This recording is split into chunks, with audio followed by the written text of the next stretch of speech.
চলো দেখে নিই আরআরবি এনটিপিসির জন্য খুবই গুরুত্বপূর্ণ একটি প্রিভিয়াস ইয়ার প্রশ্ন কিভাবে ট্রিক সহ এক্সামে তোমরা সলভ করে অনেকটা সময় বাঁচিয়ে নিতে পারবে। চলো প্রশ্ন দেখে নেওয়া যাক। এই অঙ্কটা একটা মজার অঙ্ক, যেটাকে এক্স ধরে এটা সেটা করে অনেকে অনেক কঠিন করে দেয়, কিন্তু আমরা শিখে নেব কীভাবে খুব সহজভাবে শুধুমাত্র কনসেপ্টের উপরে বেস্ড করে এই অঙ্কটা কয়েক সেকেন্ডের মধ্যে সলভ করা যায়। বলা হচ্ছে বিফোর 6 years, 6 বছর আগে, the ratio between the age of Radha and Ram, Radha এবং রামের এজের রেশিও 6 বছর আগে কত ছিল? 5:8। তাহলে রাধাকে আমরা RD লিখে নিচ্ছি আর রামকে লিখে নিচ্ছি RM। এদের দুজনের মধ্যে রেশিও দেয়া আছে 5:8। এটা কিন্তু 6 বছর আগের কথা। The difference between the age of Ram and Radha is 6 years। এবার রাম আর রাধার বয়সের মাঝখানের গ্যাপ হচ্ছে 6 বছর।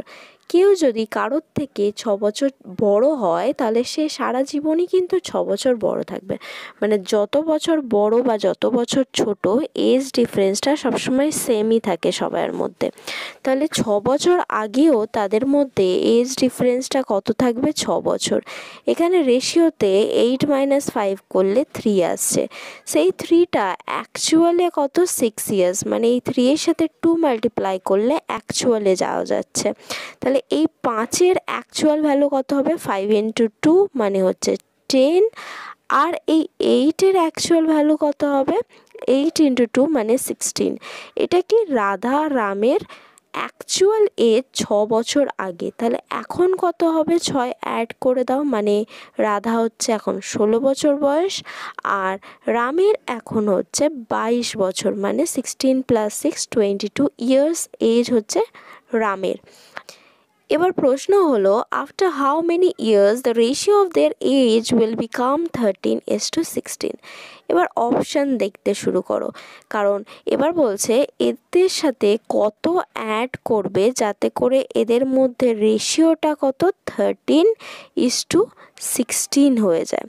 আচ্ছা, আমরা যদি অপশান অনুযায়ী অপশান 4 যেটা হচ্ছে 10 years দেওয়া আছে সেটা যদি অ্যাড করি তাহলে 16 + 10 কত হচ্ছে? এখানে হচ্ছে 26, মানে এই ভ্যালুটা আসছে 26। আর এখানে যদি সেই 10 years অ্যাড করি তাহলে এটা কি হচ্ছে? 32।